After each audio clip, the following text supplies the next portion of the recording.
നമസ്കാരം. കേരളത്തിലെ ക്ഷേമ പെൻഷൻ വിതരണത്തെക്കുറിച്ച് ഒരുപാട് പേർക്ക് പല സംശയങ്ങളുണ്ട്, അല്ലേ? അപ്പോൾ അതിനെക്കുറിച്ച് അറിയേണ്ട പ്രധാനപ്പെട്ട കാര്യങ്ങൾ എന്തൊക്കെയാണെന്ന് നമുക്ക് നോക്കാം. അപ്പം നമുക്ക് നേരെ കാര്യത്തിലേക്ക് വരാം. എല്ലാവരും അറിയാൻ ആഗ്രഹിക്കുന്ന ഏറ്റവും പ്രധാനപ്പെട്ട ചോദ്യം: ഇത്തവണ നിങ്ങളുടെ അക്കൗണ്ടിലേക്ക് എത്ര രൂപ വരും?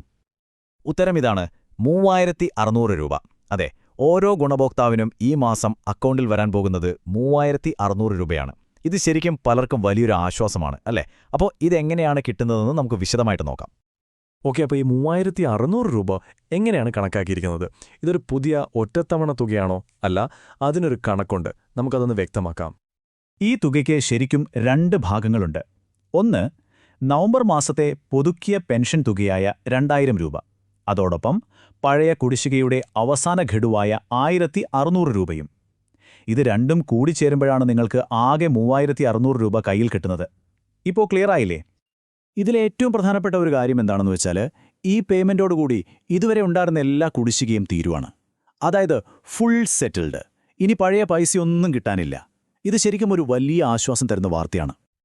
അപ്പോൾ ഈ പെൻഷൻ വിതരണം എത്രത്തോളം വലിയൊരു കാര്യമാണെന്നറിയണ്ടേ? ഇത് എത്ര പേരിലേക്കാണ് എത്തുന്നതെന്ന് നോക്കാം.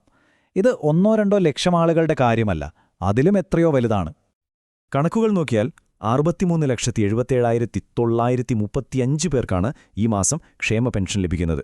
ഒന്നോർത്തു നോക്കൂ, കേരളത്തിലെ എത്രയോ കുടുംബങ്ങൾക്കാണ് ഇതൊരു താങ്ങും തണലുമാവുന്നത്. ശരി, ഈ പണം എങ്ങനെയാണ് നിങ്ങളുടെ കയ്യിലേക്കെത്തുന്നത്? പ്രധാനമായും 2 വഴികളുണ്ട്.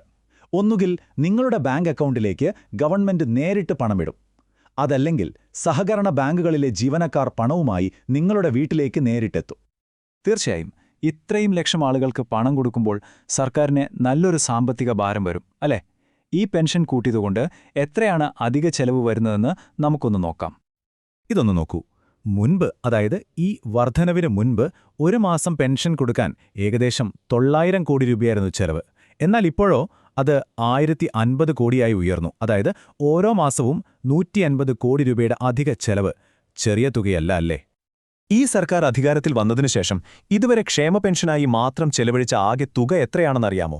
80,671 കോടി രൂപ. ഇതൊരു ഭീമൻ സംഖ്യയാണ്. അപ്പോൾ ഈ തീരുമാനം എപ്പോഴാണ് എടുത്തത്? എങ്ങനെയാണ് ഇത്ര പെട്ടെന്ന് നടപ്പിലാക്കുന്നത്? അതിന്റെ ഒരു ടൈം ലൈൻ നമുക്ക് നോക്കാം. അപ്പോൾ നോക്കൂ, ഒക്ടോബർ 31 തന്നെ സർക്കാർ ഇതിനുവേണ്ടി 1864 കോടി രൂപ അനുവദിച്ചു. നവംബർ 1 തീയതി മുതൽ പുതിയ തുക നിലവിൽ വന്നു.